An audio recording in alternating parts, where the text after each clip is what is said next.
No trespassing daw. Pansit ba to?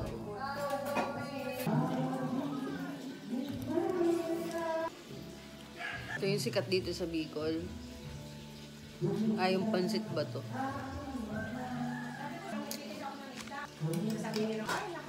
Today mga ka-Ecolectics, papunta kami ngayon sa view deck at titingnan namin kung gano'n nga ba kaganda doon sa view deck na yon. So kami lang muna ng dalawa ni Bien dahil si ate ay busy sa pagluluto at may mga bisita pa. Si Ed, knockdown pa at si Kuya Eric ay natutulog pa.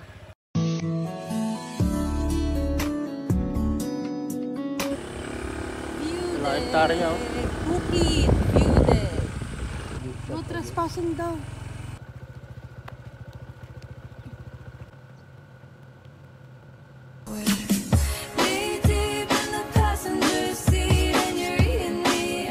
Okay, next area naman tayo. So, lahat po ng aming pinuntahan today ay wala talaga sa plano. Parang napagdesisyonan lang namin mag-ikot-ikot. Nakarating kami sa Irusin, dito sa Kugon, sa Bulusan, pati doon sa pinakadulo papuntang Pierre. May nadaanan din kaming pa Call View pero mas pinili na lang namin na pumunta dito.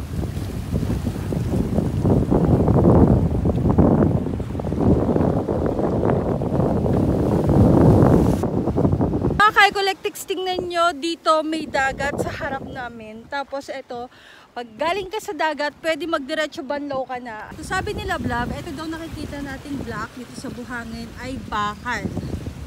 O diba? Alat, ito naman ay tubig tabang. Okay mga ka-Ecolectics, magpiprito tayo ng isdang bato. Okay mga ka-Ecolectics, yun natin ko okay na.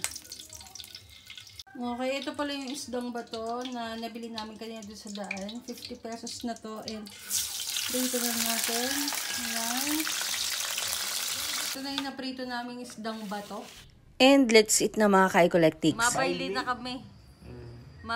Ano yung mapunta po sa bilog? Maduman. Makanto. Makanto na kami sa sa Baylihan.